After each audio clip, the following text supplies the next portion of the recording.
Hello everyone, this is Mr. Swapnil Babusab Bherwade, lecturer at Mechanical Engineering Department, Student Institute of Technology, Polytechnic Yadra, Vicharkaranji. I am here with the management lecture.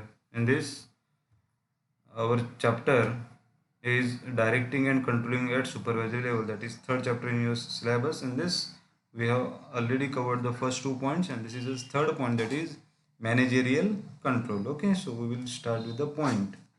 So, the first point in this topic is understanding the team. Okay, as you are working as a supervisor in any company, you have a team with you. It may be 10 numbers, 20 numbers, 30 numbers, as depend on the company and depending on your work. Okay, so understanding the team is the first more concern with your work. Okay, so we will have 3 points with that. What is mean by team, why it is needed, and benefit to a supervisor of a team. Okay, so first point, what is mean by understanding the team. Okay, so in that, first point is how many team members. It may be a less or more, but he or she know the exact number of members in his team. Okay, then expertise of team members. Some members are seniors who are expertise at some manufacturing processes. They have hands-on on any operations as they have the more experience. Okay, so you know they who are the expertise so that you can assign the work as well. Okay, then speciality of team. Speciality of team, like they work as a team, they are professionally sound, they have the good working skills are the specialty of team, because working as a team is a prominent specialty. Okay, then positive points of a team members. Positive point of a team members, they work with the smart things and they can adopt the new technologies as soon as possible. Those are the some positive points, you must know it. Okay, then limitations of team members will be there. Limitations like they cannot work for a long time. As there are some positive things, there will be some limitations. Those workers which are doing work prominently, and but there is some limitation as they are seniors, they are having some more ages. They cannot work for a long hours. They can only work up to 7 to 8 hours. Then they have to live for their homes. Okay, so they that may be the limitations. Okay, then key points in a team. Key points or the key persons in a team, we can say. Key persons means first one is the seniors, because they have the hands-on on operation for long duration. Second, the new member with a sound basic knowledge of industry, and one who can lead the team to complete the targets. The three things are there which are the key persons. First are the seniors, second is the new fresh members with the, we have the knowledge of the new trends or the basic knowledge, and third one is the someone who can lead the team in a way to complete the targets. Okay, then requirements of team. Requirements of team, they need a good support from management, pay increment, and good environment at work so that they can work as a team. Okay, then challenges in front of team. Challenges are like because the trends are changing or the system are changing or the manufacturing processes or the industry operations are changing day to day. Okay, so the challenges are to cope up with the new trends is the challenge in front of team. Next, why it is needed. Why it is needed means why the understanding team is required for the supervisor. First, to control the activities of team. If you know your team well, you can control them well as you know their limits and the key points. Next, to assign team and work. We can assign the work as per their skills. As per their skills, as per the key person to the key persons. Okay. Then to find where team members need support. To find where the team members need support, some situation must be overcome by the supervisor by supporting the team in unconditional way. Okay, then to vary size of team. To vary size of team, it is depend upon the type of work and magnitude of the work, we can change the size of team. Next, to provide training to the members. To provide training to the members as per changing the trends, we must train the team to cope up with the new technologies so that they can work well in a team.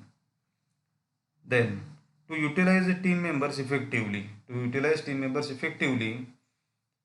if we know the key facts and limitations, then we can utilize them with the full efforts. To motivate the team.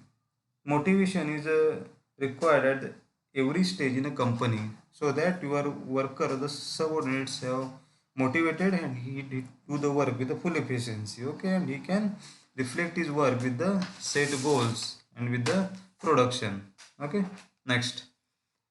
So, supervisor understand the whole team and why it is required. He also get know about everything. And then last point is the benefits to the supervisor. By understanding everything, all these things, then what is the benefit to the supervisor is first perfect decision making. Okay, perfect decision can only be taken by understanding the team well. Next, helps in controlling. As we know the team well, we can control them as per our sets, as per our targets, or as per our goals, or as per company goals. Okay, then deviation can be located easily. Deviation in work can be located so that corrective measures can be taken. Clarity about his team. Clarity means a key persons, some positive things, negative things. Okay, and means how is our team is nothing but a clarity. Okay, then less chances of errors. As team is good, there will be less errors. Okay, so this is nothing but a first point, that is understanding the team. We have 3 points. What is meant by understanding the team? Why it is required and benefit to the supervisor. If you understand the team well, it is always beneficial to the supervisor, so that he can assign the work and he can take the work from the team. Okay, then this is the first point. Second, in this only we have a half point, that is link between various departments in respect of process and quality standards.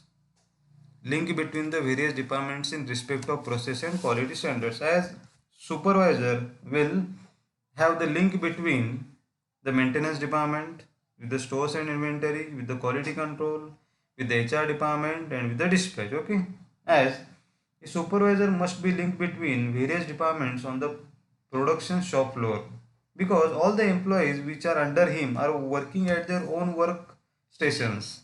Because worker or the subordinates, like, you give them work, they are doing the same work for the whole day.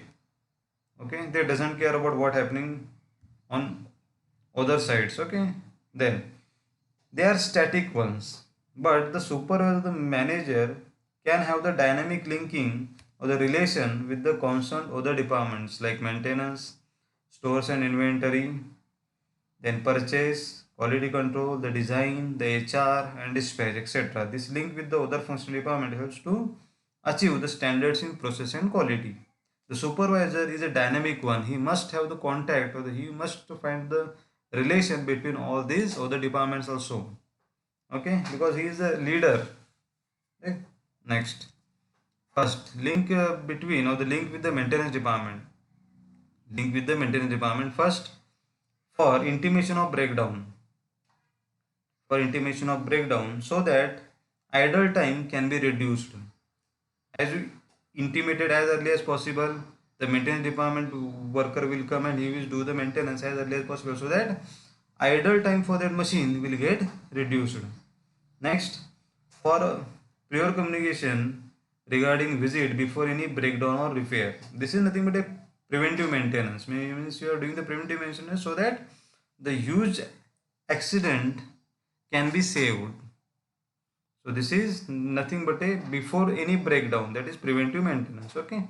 Next, smooth and systematic frequency of periodic routine maintenance. Smooth and systematic frequency of periodic routine maintenance, which ensures the good working with the low accidents or the failures. To avoid production stoppages. This linking is necessary. Next, link with the stores and inventory. To get the material in time.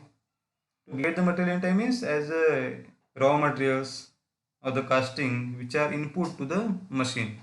Next, to take off the materials already done in time for dispatch. okay, to get tools, accessories without the delay.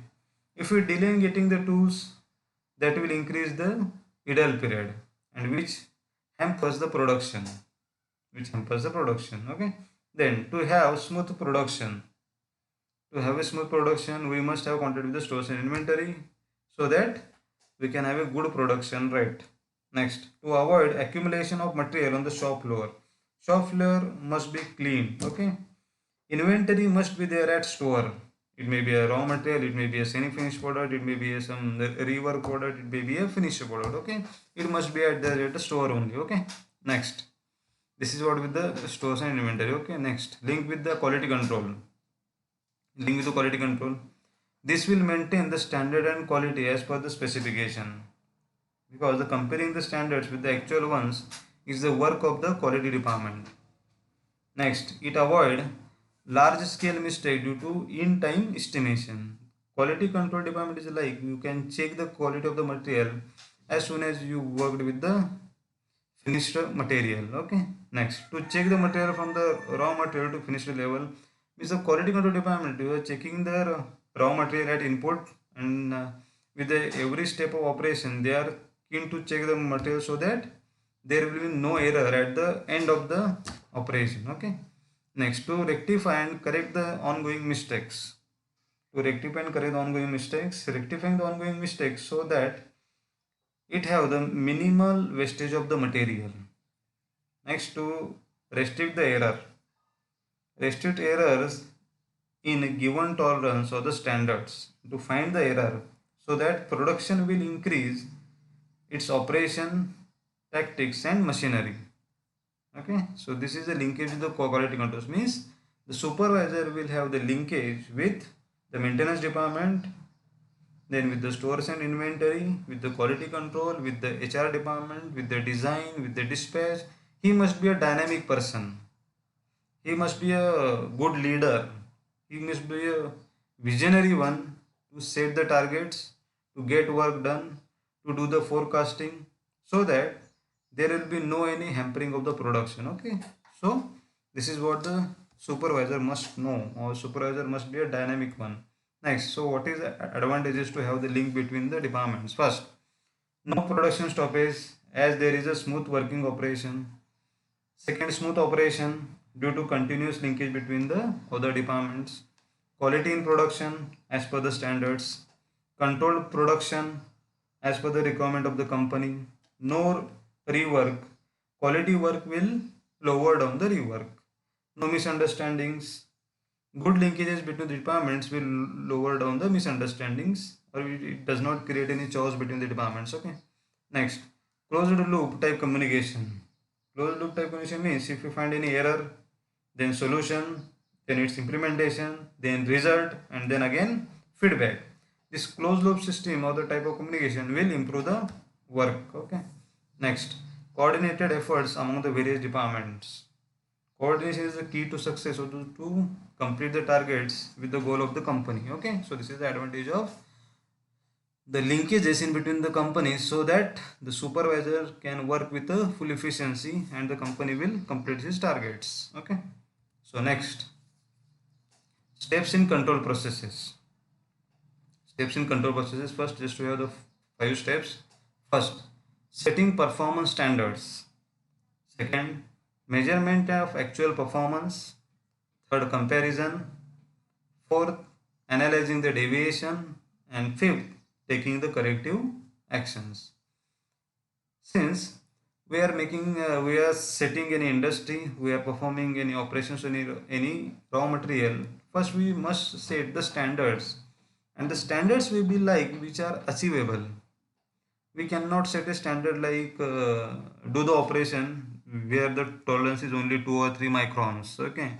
So that is not the standards will be like give a tolerance of 20 microns, 30 microns, which can be achievable, okay. Because as we know, man, machine and material, 3 M's are there, and all they have the errors, and most of the error in main. Machine will work on their way, material is in good state, it will lower down the error, and the remaining error with only the main. So the main machine material we have some errors, and by combining all these errors it will affect the mover, so that standards will be set such that that can be achievable. Okay, then after setting the standards we perform the actual performance on the machine. Okay, then we can compare them, what is our standard, what is our performance. By comparison we can get the deviation in between. What is there are some ways, there are some points where we got the high deviation, there are some points where we get the low deviation. We find out the deviation and we analyze it so that we can take the corrective action. So these are the 5 steps we can see it. Okay, first, setting the performance standards. See, so standards are the basics of measuring the actual performance. So that standards are set such that that can be achievable on the machines. Okay, it cannot be something to get and go for the one tolerance, for 1 micron tolerance, 2 micron tolerance. It is not achievable. Okay, so we have to hire something which is something great. Okay, next, it acts as a lighthouse that warns and guides the ship at sea. Means it will show you the path. Okay, because standards will show the company that which type of machinery you required, which type of workers you required. Means standards will define everything. Okay, and these are the benchmark towards which efforts of entire organization are directed.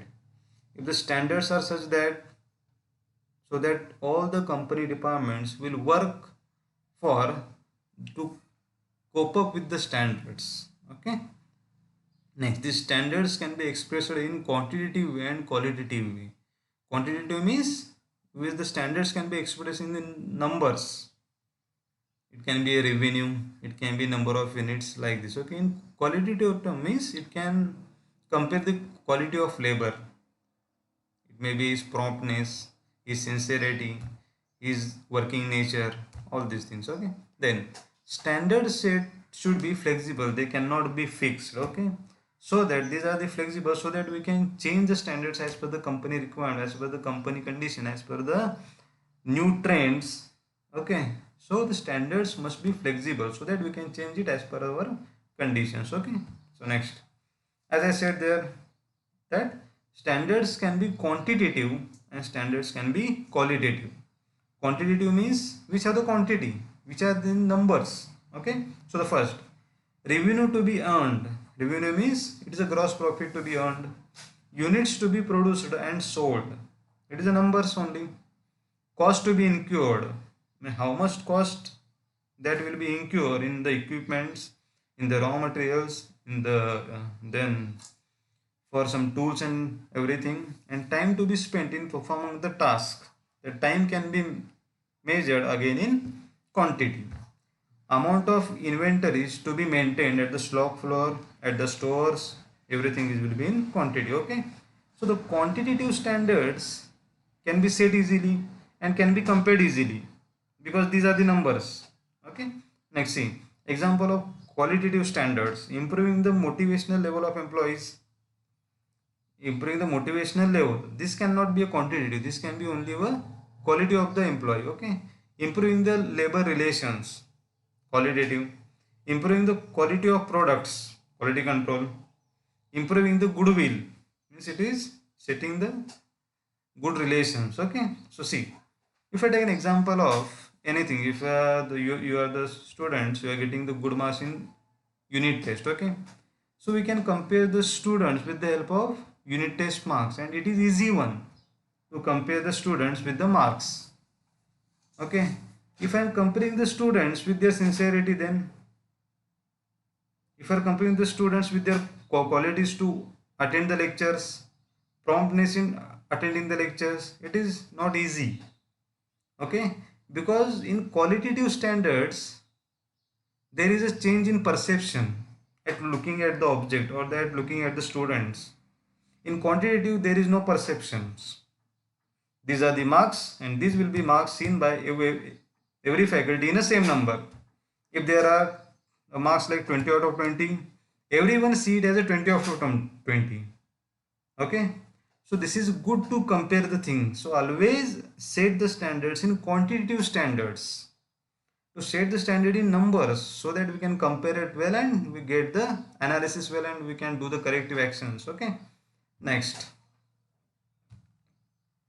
measurement of actual performance. Next, where we set the standards, it may be a quantitative, it may be a qualitative. Okay, next, measurement of actual performance by different ways. First, superior prepares a report regarding the performance of an employee. The superiors or the supervisor or the managers can prepare the report regarding the performance of an employee. Second, company performance can be measured by various ratios like gross profit ratio. Gross profit ratio means it is a profit which incurs everything, means equipment cost, your tool cost, labor cost, electricity bill, everything, and by subtracting all this cost what we get, it is a net profit ratio. Okay, next, return on investment, it is ROI, means if you are starting any company and you are investing, hey, take a 1000 rupees in any industry, okay, and you are getting a 200 rupees profit per year, means to get your whole amount you required 5 years. Okay, so this is return on investment period, we can say. Okay, so ROI period is 5 years, I mean after investing how much time you require to get a returns, that is return on investment. Then current ratio will be as in a profits, net profit ratio or gross profit ratio. Okay, on periodic intervals you can compare this as per your month, as per the quarters, as per the after the 6 months, after the years. Okay, next, progress made in areas like marketing can be measured by considering the number of units increase in market share. Again, see, number of units means it is a quantitative terms, increase in market share will be in percentage, so the quantitative standards are easy to compare. In small organization each unit produced can be checked personally to ensure the quality standards.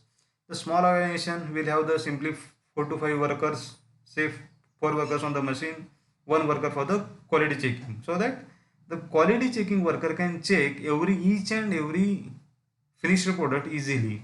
And as it is a small organization, he cannot compromise with the standards. As you want to grow, he don't compromise with the standards. Okay, then in large organization the technique of sample checking is used. In large companies there, so many workers will be there, thousands of workers will be there, they only check the sample ones, they cannot go for each and everything, it is not economical for them also. Okay, next, comparing actual performance with the standards is the third step. This step involves comparing the actual performance with the standards laid down in order to find the deviation. As an example, performance of salesmen in terms of units sold in a week can be easily measured against the standard output of the week. Okay, so comparison means we are comparing the standards with the performance. If for salesman we are given a standard like he must sell the 100 units per week and he sell the 90 units, it is okay performance. If he sell the 150 units, he has performed then well, he has performed a good. Okay, so this is nothing but a comparison in between the standards and what the actual performance is. Okay, next, analyzing the deviation, it is the most important point. Analyzing the deviation, first we have the 2 points. First, critical point method means, see, in a company it is not economical to check each and every activity in an organization, it is not economical. Okay, so we must control on, or we must focus on the key result areas which are most important. Key result areas, the entire organization has to suffer if anything happens or anything goes wrong with these key result areas. Because, say an example, in manufacturing industry the labor cost increased is more troublesome than increase in stationary expenses, because labor cost is a key result area for any manufacturing industry. Inventory cost or the stationary expenses is not a key result area. The labor cost is a key result area. If I take an example of, you can increase the 10% of labor cost is troublesome than 20% increase in stationary expenses, because labor cost is a key result area, stationary expenses is not a key result area, and the percentage of stationary expense in a gross profit is a less one. Getting or not? So always go for the critical point control. Next, management by exception. What it says, what the principle it says, an attempt to control everything results in controlling nothing. you cannot control everything in an industry. So that do the thing like where the deviation is more than the prescribed limit, that only can be brought to the notice of the management. If I set any standards that 3% deviation can be achievable or it is accepted, then go for those areas which are having deviation more than 3% and don't care about the areas where there is a deviation below 3%. Why to care about it? If you have set the limit that 3% deviation is okay, we are okay with it, the company is okay with it, then why to care about it? Just care about those areas which are having deviation more than 3%. So this is nothing but management by exception. Go for those areas only. Okay, and if there is a more deviation, then you must brought to the notice of the management so that they can take the corrective actions and measures. Okay, next, what are the advantages of these two methods? Since managers deal only with the important deviations, he must deal with the only critical points, he must only deal with the some deviations. Okay, it results in saving time and efforts. He cannot deal with each and every area. Okay, it helps in identifying the important deviations which need timely action to keep organization at the correct path. Means key result areas will lead to the organization to in a correct path. Okay, by handing over the routine problems to the subordinates, the management by exception facilitates delegation of authority and helps in increasing the morale of an employee. Next, it ensures better utilization of an managerial expertise by focusing managerial attention only on important areas or on the critical areas. Okay, and the last one is the note. Exact cause of the deviation must be identified correctly in order to take the effective corrective measures. Exact cause of deviation must be identified so that only you can take the corrective actions, or either you can only traveling around the bush. It is not the cause. Okay, you must know the cause of deviation. You cannot just only move around the bush. Okay, or you just cannot move in this circle. Okay, next. Last point is taking the corrective actions. If the deviation are within the acceptable limits, no corrective measures are required. But if the deviation exceeds the acceptable limits, they should be immediately brought to the notice of the management for taking the corrective measures. So, if your work is within the tolerance, no corrective measures. If your work above the out of the tolerance zone, that can be brought to the notice of the management so that he can take the corrective actions. We can see the some examples. First, there is a obsolete machinery. What the corrective action will be? Technological upgradation of the machine. Next, defective process. What is the corrective action? Change the specification standards. Third, defective materials used. Change the quality of material at input only. Last, defective machinery. Either repair the machine or purchase new as per the company's or the management decision. Okay, so this is what about the third lecture of managerial control. Okay, so thank you everyone for listening well. Okay, we will stop here.